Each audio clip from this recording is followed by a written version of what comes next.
Hi guys, welcome back to an episode of DB Cars, and today's episode I'll be reviewing TribeCar Toyota Corolla Altis 9 Gen. So let's dive straight to this video right now. Alright then, so here is like the 9th Gen Toyota Corolla Altis from TribeCar itself. So basically, let me just show you guys some of the damages or any damages if there's for this car itself. So the only damages, I don't know whether you can call it damage itself, is this bumper that has already popped out of the fender lining itself. But other than that, overall it's not a bad car itself. So yeah, also the fuel tanks on the left side, and then wondering but I'm not too sure if this is a little bit weird, but if you guys can see that side is not this color, it's like not fogged up at all, but this side is so a little bit weird lah. So yeah, but hey, I think that's what you get for an old car itself. But there isn't any obvious front bumper damage on either side itself, which I've checked at the start, but overall car condition wise is quite good itself. But without further ado, let me just show you guys the trunk space for the Altis itself. So let me just get the key for this car. So for the key for this car is just the old looking Toyota key that you get for the Wish, and I think the Vios, but the Vios somehow is missing. I think no, the Vios is different. The Vios key looks something like a regular house key that you could make out quite cheap itself. But yeah, so basically to access the trunk, I put on this. Okay, maybe it's the other way.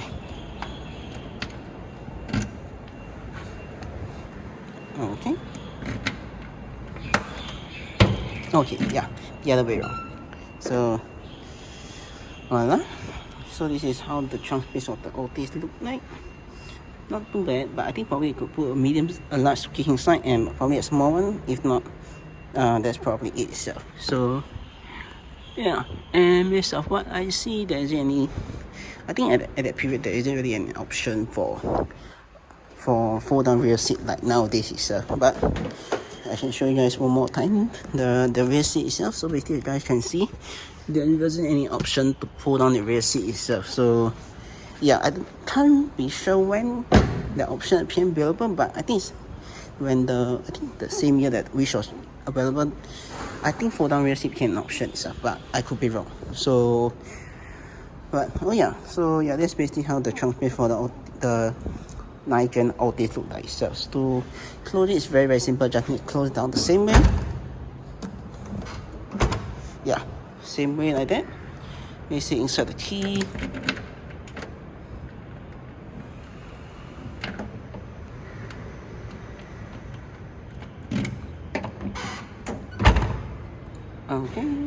Okay, so basically just need to insert the key and lock it itself, and the trunk will be locked. But without further ado, let me just show you guys the rear seat of the car right now. Alright then, now let me just show you guys the rear seat of the Corolla Altis itself. So basically this is how the rear of the Toyota Corolla Altis from TribeCar look like itself. Basically you got some storage pocket right here if you want to put your stuff. If not, there's also more stuff on behind the passenger seat. You also got some very nice ashtray right here, and unfortunately there isn't any storage pocket to put your stuff, but you got your window switches right here, your door release handle to get out of the car, and you got a light switch right here which could turn on or turn off itself. So yeah, and that very, very simple and easy to understand. Oh yeah, and you got grab handles on nearly all four sides of the car itself. So yeah, okay, so basically this is my user driving position for this car wise. I got about 1.5 or 1/4 about leg room wise itself.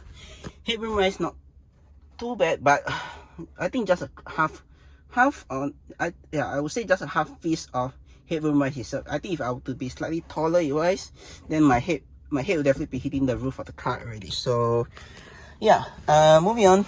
Let me see how it feels like to be sitting in the middle row of the Altis itself. Alright, sitting in the center right now, and I would say it's not too bad, but one good thing is at least the transmission tunnel is not that high itself, so it won't be an issue itself lah. So yeah, but so I think you can technically rest your leg on it, but I think carrying 3 full-grown size adult on this car would be a struggle, cause I think you'll be definitely, depending on how they are built itself, but I think carrying 3 full-grown size adult will be an issue, cause I can maybe assure you that probably they'll be touching shoulder to shoulder itself. So that will be an issue itself. But the thing that won't be an issue itself is sitting in the front passenger seat right here, where you got all your comfort itself, or sitting on either side. Center is not really the best unless you want to be carrying 5 people in this car, but if not, 4 is usually the best option, right? So yeah. And also, anyone wondering if this car has center console? Well, it doesn't have, because there isn't really any itself. So yeah. But without further ado, let me just show you guys the front of the car right now. So let's dive straight to that right now. So yeah. Okay. So yeah, also another thing to note is when you open the door, do open slowly, because if you just like swing it very fast, the doors will just basically, there's no tension to the door's arm, if you can call it, anymore, because it's an old car, so they will just swing right out, and probably, I think, if you're not careful, probably you'll hit another vehicle beside you, or maybe something else right here itself. So yeah, and then let me just show you guys the front of the car right now, and getting out won't be an issue because the doors open quite wide itself. So yeah, now let me just show you guys the front of the car. Alright then, now let me just show you guys the front part of the car itself, which is the dashboard right here itself. So as you guys can see, if you guys have watched my 12th gen, 10th gen, and now the 9th generation Corolla Altis itself, you guys can definitely see there's the dashboard itself, they definitely changed throughout the years itself. So basically, this car is an early 2000 car right here.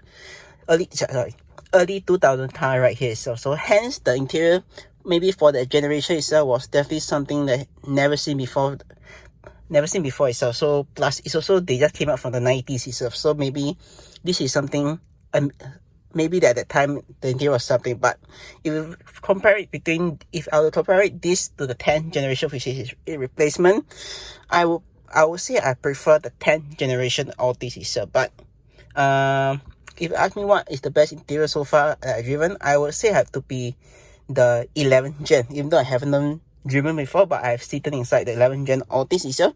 In my opinion, I think I prefer that layout of the interior, because it is much more squarish looking compared to the 12th gen, which is somewhat sloping down interior, which make it hard for me to put the car mount itself. But let me just show you guys some of the storage option you get for this car itself.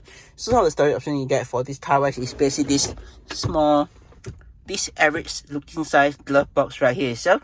If I'll say there isn't really much to put inside here, probably I think if I want to, I can technically place my whole bag inside here and it'll be just nice. But if not, I could also technically put here itself. But I think the glove box, it will be a better option, because it definitely can accommodate more space itself. So yeah, but other than that is the storage option for the 9th gen Altis itself. Moving forward, let me just show you guys the second, which I showed you guys earlier on, which is this space right here itself. So basically, this space right here got quite a lot of junk from the car itself. So basically, guys, they know this car is really quite old itself. So hence there'll be some broken parts that people would throw inside here, which I don't understand why.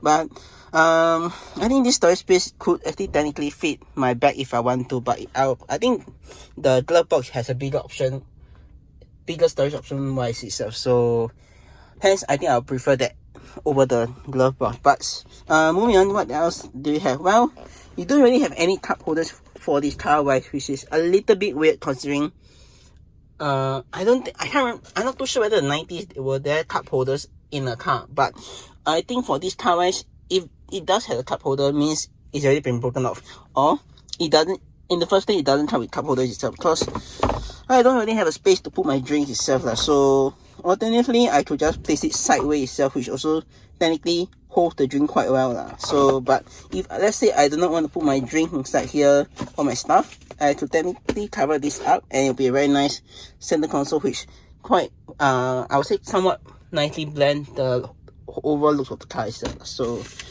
yeah.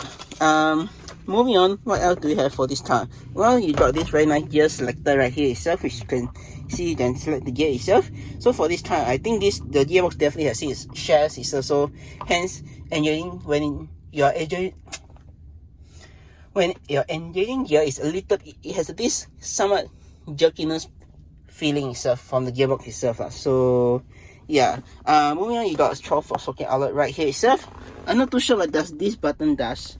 But if anyone knows maybe you guys can share in the comment section down right below itself. So yeah, but moving on, you got more storage space right here itself. One more right down here. If I could open it carefully itself, you got basically this is your ashtray lah. So yeah, what else do you get? Well, you get your AC controls right at the top right here itself, if you want to say. So basically you got your AC controls right here, which is very simple itself. Oh my god, it's so blurry. Let me see if I could show you some light. Yeah, so basically you got your AC option right here itself. So basically you got your AC right there itself. You got front and rear defrost. This is a mode to adjust how you want the fan to be blowing at you. You also got the recirculation of air in the car itself. And you got to turn off your fan itself, and you got your auto climate itself. So you're very simple itself. Right at the top, you just got your adjustment of fan speed and your temperature itself. And right above the temperature button itself, you got your hazard light switch, which is very easy to understand. And you got also the clock, which is just right above the temperature gauge itself, which from the looks of it, you could adjust the hour and minute itself, and also the gyros behind the clock itself. So yeah, moving on, you got this very nice infotainment itself, which is on the Vios, which I reviewed, and also the Toyota which pre-facelift itself. So for this I won't be going through too in-depth about it itself, but basically I think the main function you guys would want to know about it is basically to adjust the radio station itself. So basically this is to adjust the volume right here, to adjust the radio, if I'm not wrong should be this number 5 and 6, to track. Basically you could also insert a CD if you want to, but I don't think anyone uses a CD nowadays. You got an A and FM button right here, and some of the other functions which I won't go too in depth about it. But if you guys want to, you can always try out any similar. I think I would say the early 2000, before 2010, they have this radio station, this type of radio infotainment layout itself lah. So yeah, moving on, what else do you get? Well, you got your wheel right here, which doesn't have any button itself, which is very simple in the early 2000. You got your wipers stock right here itself. So to engage wiper, just need to put all the way down. To engage wiper, all the way up to stop. One up for just one side of the wipers. This is to pull back to activate your fluid itself, which will wash the windscreen. And that's probably it itself. On the other side, you got your indicator stock right here itself. So up or down for the left or right. Pull back to flash your high beams. Push forward to engage high beam itself, and this knob right here is to adjust your light switch itself. So yeah, very simple and easy to understand itself. So yeah, moving on, next up you got some of the switches right here itself, which you guys can see. So basically this is to adjust your fog light right here. I think you got two different types of fog light right here, if I'm not wrong, but I think this should be the main one itself. This I'm not too sure what this does, but you got a mirror control switch right here, which could adjust your mirror, and this is to fold in your mirrors itself. So yeah, alright then, moving on, next up you got your window switches right here itself. This is to lock the car itself, and this to prevent people from rolling down the window itself. But other than that, I think that's, oh yeah, you got also, last but not least, you got a sun visor right here itself, which could fold down, and you got a very nice mirror. Alright then, last but not least, you got your light switch right here, which could turn on, turn off. But I think for this car wise, the car need to be turned on in order to do so itself. So yeah, other than that, I think that's basically all for this car wise. Now let me, if you guys enjoy my video itself, do click the subscribe button down right below to see more videos like this, or click subscribe and please see my 2 other videos. And with that, I'll see you guys in my next video.